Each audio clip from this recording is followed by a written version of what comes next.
Hey everybody out there, it's Alabama Deaton coming back at you. We have power. We have power. Power in the new place. I am just now starting to get our stuff up here.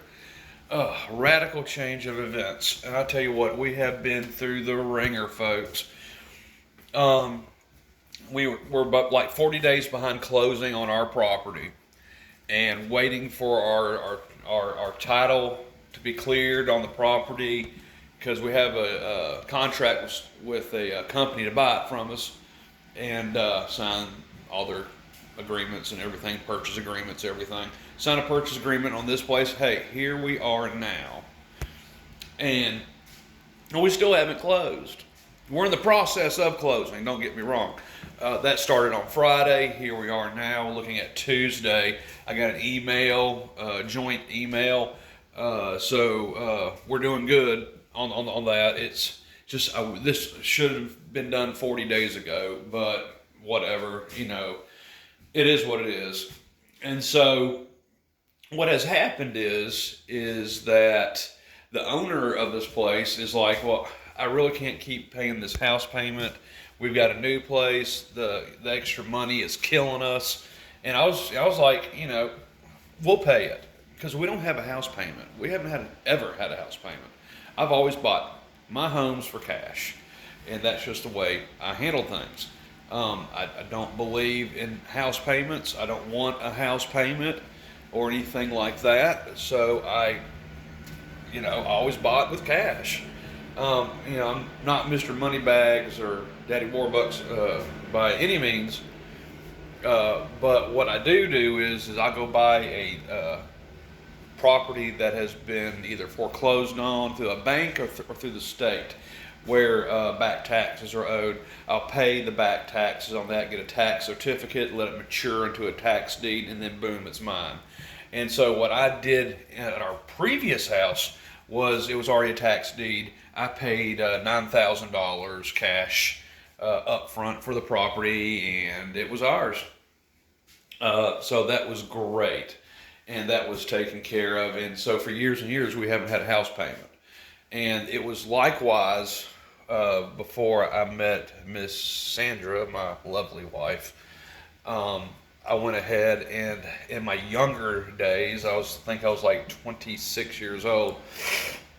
I went out and I bought 5 acres of land. It was very cheap land at the time, and it was roughly also.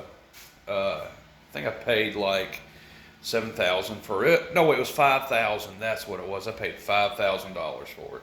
I remember that now. It was 1,000 an acre. And so I did that, and I went down and I found the biggest piece of crap single wide trailer you could find. I mean, it needed the whole 9 yards.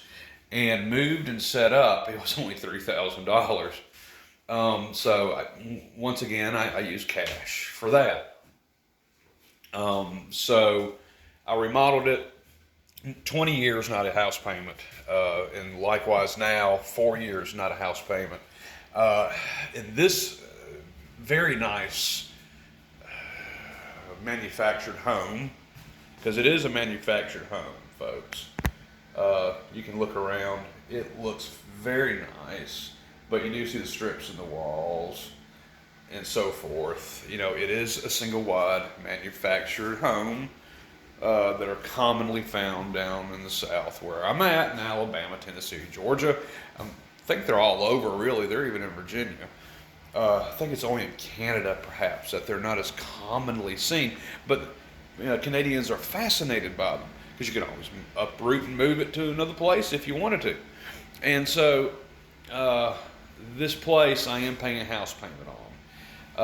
It's more than what I would want, considering I've never had a house payment.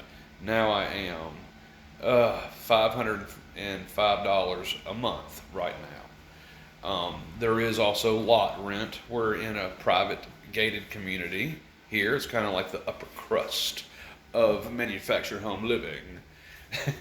So I'm paying for the convenience of people with a criminal background not being anywhere near me. hopefully anyway. And yeah, I'm just paying for that convenience. So I'm looking at what is it, close to $900 a month, which I understand for a lot of people that's still very, very cheap by half. To me, it's just striking my nerves. I'm a bundle of nerves because I'm having to make a house payment now. And like I said, I've never done that. Kind of like on some of my instruments for watch building, I have spoiled myself. And I've always tried to be smart about it because I never wanted to be homeless. There was one point in my life I was homeless. I was homeless for 6 months, living out of my car. It was the worst time of my life, and we're not doing that again. So I always paid cash for a home, and no matter what happened, I would never get kicked off. And this has me just nervous, very, very nervous. But I think it's going to be okay because I'm a hard worker. I've got 3 jobs. I'm going to college to become many things. And one of those, I promised myself by the age of 65, I would be a millionaire. And I set my goal, and that's exactly what's going to happen. Right now, we have the setup of the watch room. This table is just temporary until I get my desk up here tonight. But I got instruments here. I've got a car with all types of stuff piled in it, piled on top of it, and strapped down. I'm fixed to start unloading. And tonight will be our first night sleeping here in a very, very nice, brand new structure, I guess we'll call it. It's not a house per se, but we'll say in a new home. This house is a year and a half old. The original people that lived here, I'm not sure what their story was, but they're all living on one piece of property now, like a family commune or something. And hey, that's great. I've seen a lot of families in Alabama do that. Family's very important to Alabamians, and taking care of them and taking care of each other, and being welcoming to your neighbors, and Southern hospitality, that is a very true thing here. So a lot of families are very close. And unfortunately, I never got to experience that. My family and we are not very close. It's just one of those things that my parents wanted children, so they had children. But once they got to the age of being difficult teenagers, they really just buckled under the pressure. They couldn't handle it. And so they basically just left me to my own devices, is what they did. I took care of myself. First, I enlisted in the United States Army. Once I had completed my portion of my contract, I went out and got a regular job, and did that for several years. I'd work at one place. After about 5 years, I'd go to another because I'm always changing, I'm always evolving, I'm always wanting to learn and do new things. Everyone says I'm kind of a jack of all trades. Well, that's why. I've been a journeyman electrician. I've been a car mechanic. I've been a tire technician. I have worked on computers for SCI, that company with Patriot Missiles. There's just been a lot of things that I have done in my life, including being disabled, which I still technically am declared disabled. Only with good medication and my physician am I ever to appear normal. But I'm really not. As I've talked in my other videos in the past, I look normal, I look healthy. I'm not. I give it 10 years and I'm not going to look like myself at all. But we'll cross that bridge when I get there. I have plans in motion to take care of that. And one of that is become fully licensed funeral director. So they can use my license, and I can manage a funeral home under other directors or apprentices working under me. The other one is I am going to be going to college, and I have a couple things that I'd like to do. Now, I've always been in the world of academia. I went to law school. I went to med school way before. I think that was a little bit after I got out of the military. I decided to go to med school. I was in that gambit for a while.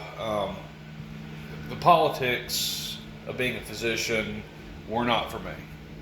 Um, it's just not. I mean, people find out you're about to become a licensed physician, and then they give you all types of perks and deals, and free trips to the Bahamas, and so much off medical equipment, and giving you some free medical equipment just to use their store. And of course, you got the contract signing at the hospital. Usually, what is it? It's usually like a 3 or 4 million, 5 million sign-on bonus, things like that. But you have to follow their rules, by their contracting, by their politics. And I'm sorry, that sucks for me. I just won't do it. I'm not going to go into the story about why I decided not to do that anymore, but I'm sorry. And with the way things are going now, with the government trying to tell physicians how to be physicians, I definitely don't want to do that, because they would yank my medical license in no time, because I would take care of my patients the way they need to be taken care of. I'm the one who went to school for it, not you. You can't tell me what to do, but that's not the real world. In the real world, they would take your license, throw you in jail, say that you're overprescribing, off-label medication prescribing, lose your license. So it's just not worth it to me. I am on God's good humor right now, and hopefully I'm going to finish up everything. There's a lot of challenges ahead for that, and we're going to see what we can do. But I think my hard work is paying off. I've never had a brand new house before. As I said, I bought everything as a tax deed, foreclosure, or it was a piece of crap, but I fixed it up and made it nice. I'd buy crap and turn it into nice stuff. And this is a little bit different. This is mainly because of my wife, Sandra, or I call her Sandy. She flat out told me, nope, she wanted something new, and she wanted something that didn't need to work on, and she did talk some sense to me, because this place is under a warranty, and it will for quite some time. So as my disease that I have develops and evolves over time, if anything ever breaks in this home, I just call one number, they send out a maintenance man, and they fix it. And I think that's probably for the best. Our old place needed a lot of work, despite the work I had already put into it, and it was just too much for me. I'm not 21 years old anymore. I'm crawling up on the age of 50. I don't think I look 50. A lot of people tell me I look like I'm in my late 20s or early 30s. I'm almost 50 years old at this point. And, I have to slow down. My disease is showing itself, and it hurts really bad. So I'm just going to take my time and pay this thing off, and be happy with it. We may not stay in this gated community for too long, maybe a couple years. I think I'll save up some dollars, and I think I'll buy some property somewhere and reestablish there for privacy reasons. Kind of like at the other home, we have neighbors right across from us, neighbors beside us, neighbors behind us. And I mean, that's great. This seems like a wonderful community, a bunch of really nice people here. But I want to be alone with my wife and my kids, and I don't necessarily want to socialize outside of work as much as others. I'm just a private person. It may not seem like it from YouTube, but I am. I am a private person. So I like sharing certain aspects of my life, like watchmaking. I like to talk about mortuary science and the funeral services industry, being a funeral service professional, things like that. Things like that I will talk about. Other things I will not. because quite frankly, as everyone else would agree, my business is my business, and I don't, some things I just don't want to talk about. So anyway, getting off that and getting back into this, I've already got a ton of my clothes up here. I'm glad that's here. I got my white coat here. I've got a couple things to hang up on the wall and move in and clean up, and then I'm going back and getting some more stuff. Actually, I probably need to take my wife something to eat before I do all that. So I'm going to move some stuff in here, clean up a little bit, and then I'm going to get Sandy something to eat. Hopefully she'll want to come up here, and we'll get her in here, and she can just look around and do what she needs to do. I think right now she's packing up some stuff. So I'll be back over there in about an hour and a half. So up until then, I'm going to go ahead and for right now, everything I've got is going to go on this temporary table up until I get the rest of the stuff in here. And I've got some nice stuff that I have bought from somebody who is selling a family member's house that passed away. And so they said for $200, I can help myself to anything in that house I want to. And for $200, folks, I got a nice dark wood stained entertainment center that's technically for a TV, but we're going to add 2 shelves to it, maybe 3, and we're going to turn that into my watch display case. That's going to be back here in the watch room. I got a queen size bed with frame, mattress, box springs, all the whole 9 yards. I got a bunch of picture frames and odds and ends, and got a bunch of pillows. Got a bunch of blankets and sheets, and I got some throw pillows, and just a bunch of stuff that I have got to get in here. So I'm going to start on that now.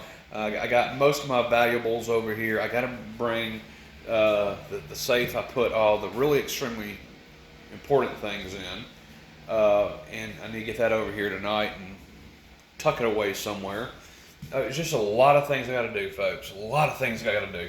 But I did want to share that with you. That yes, we have lights on, and we are in. I'm just so excited. So okay, guys, I just wanted to share that with you and give you an update on what's going on with the house, because we still haven't fully closed yet, but we know we will, and we know we're going to get paid from it. And that's all this person really cares about, is just getting rid of this extra burden of finance off their back. And, me stepping up to the plate, because we do have an agreement, and I completely go with her on that she said that, I guess you thought that I wasn't going to start paying on this place first. I don't mind that at all. I don't have a house payment. I've already stepped up to the plate, and I took care of the lot rent for her. And doing all that, and and it's not really anyone's fault that it's taking this long, because neither her nor I have been through selling of an actual house before. I've always just bought cash, and it's always been a quick claim deed, and no title company or clearing of titles or liens or anything else was ever in that. So it's no one's fault really on why it's taking them a little bit longer. Because I've never done it before, and neither has she. And I mean, if you don't know about it, well, it's just one of those things. And you can ask a lot of questions, but if you don't ask the right questions, you're not going to know about it. So we still have a lot ahead of us, a lot of money going out. I got to put deposits here, put deposits there, with loan deposits, the process, everything through my lender and all that stuff. But for the main part, she was just level and honest and said that she wanted the financial burden off of her back. I told her I don't mind. Even if we can't move in, I will pay the $500 a month payment, because we don't have a $500 house payment right now. And, she's very receptive to that. And she said, you know what? I mean, just go ahead and move in, And I think that's what we're missing a lot when it comes to people in this world today. If people were just step up to the plate type people and offer and go a little bit beyond expectations, then I think everyone else would just get along.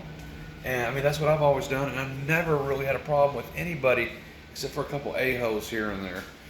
So, I mean, I think that's really what the human race needs is just for everybody to have a little extra understanding and for everybody to go the extra mile, even if you don't have to. And that's just what I did, and she was so receptive to that. And she goes, "Well, Jim, all I wanted to do was just get this financial burden off my back. And if you're going to be paying on it, everything, it's not right. You can't move in." And she really helped us out because when we were originally closing on this place, 40 days ago nearly, we were supposed to go ahead and have the closing date of January 8th. We were supposed to be in here by January 10th. I made a mistake and I went ahead and had our water utilities cut off, and just left the power on until we got moved in. We were going to transfer it at that time. Well, guess what? In my town, you have to have a piece of paper showing ownership of that property. And I had entered into a purchase agreement. It's no longer considered mine in their eyes, so I couldn't cut my water back on. So we've been without water for over 30 days. Oh my gosh, and that's horrible. Horrible. I'm just having to, shower at other places, friends, family. Hey, can I come take a shower? Can I please wash my clothes?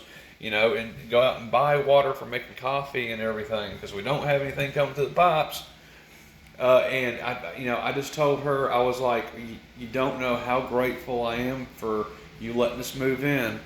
And she was like confused, why? And I was like, well, I didn't want to tell you, but we don't have water and we haven't had water for 40 days. And she goes, oh my goodness, why didn't you just tell us? And I was like, I wasn't going to force it on you. I didn't want to pressure you. That was a problem for me and my wife. It's not anything that really concerns you. But, she thought that was a nice bit of gratitude as well. And she goes, yeah, you should have said something 30 days ago and you could have moved in. We have no problem with that. We just wanted someone to take this burden off our back because we've already got another place we're paying on. Great.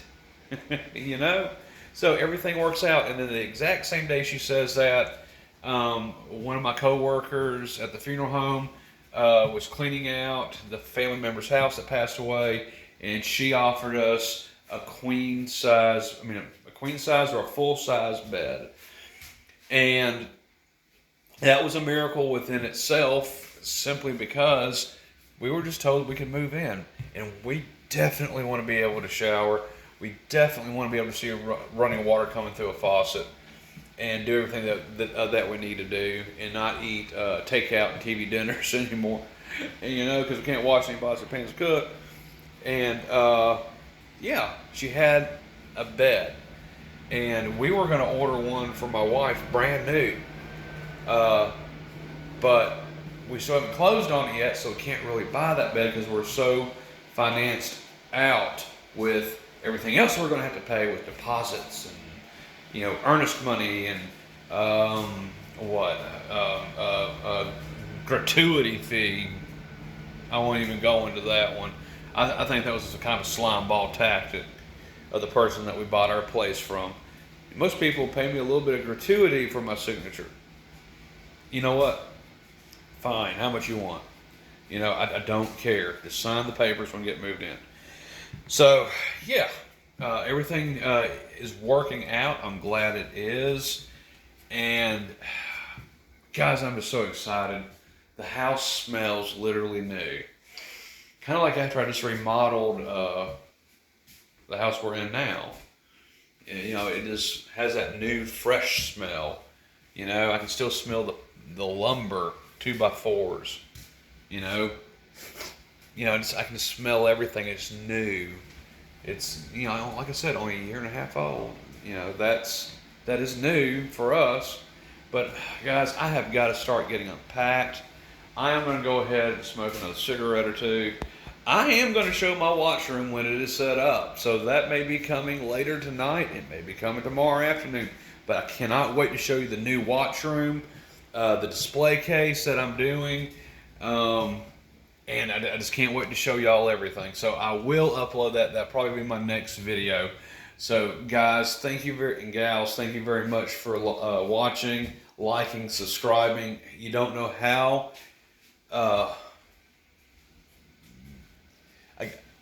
I guess how appreciative I am that y'all chose to watch my videos here on YouTube. So just know that you are appreciated, and I cannot wait, because when things do get started really good up here, we are going to be doing some giveaways. Now that's one thing I'm going to do, and I've seen a lot of other channels do it, so I'm going to do it. And one of the things I'm going to start doing is sometime down the line, for people that subscribe to my channel, so if you're a watcher and you haven't subscribed, hit that subscribe button. This is automatically going to get you in there. My subscribers, I am going to pick a name out of a fishbowl after I wrote every subscriber down on there, and I am just going to pick a name, and whoever's name I draw will get a real Rolex watch. It's probably going to be vintage, because Alabama Deep can't afford a brand new, 41 millimeter whatever. So no, we're not going to be able to do that. But we're going to be able to do a vintage. And I know for a lot of people out there, they really just want a Rolex and they can't afford it. So we're going to do that. For those that subscribe in the future to come, probably within the next year, I'm going to have a free Rolex raffle. We're going to draw a name live or in a video, pre-recorded video, and whoever name I pick out that subscribes to this channel is going to win a Rolex watch. It's going to be one that I have, of course, repaired, and we're going to use all authentic parts. We're not going to use any aftermarket cases, dials, or parts. It's going to be genuine, as in it's going to be probably a disaster I found on eBay and just restored fully. Gold, stainless steel, we don't know yet. We'll just see what's out there at the time, as I'm starting to look now for parts on that. I've actually selected a dial, and it is a champagne dial, probably from the 80s, because it is 31-35 movement.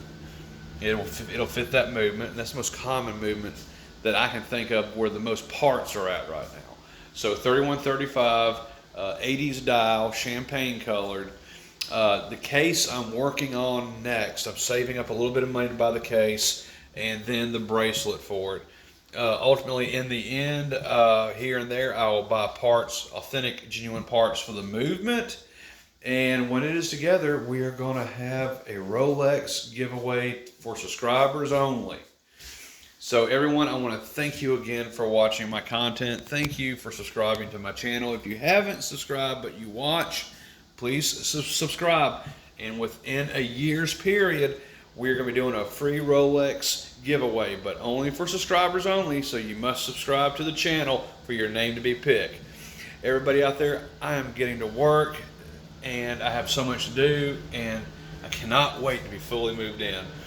So this is Alabama Deep, and I will see y'all later.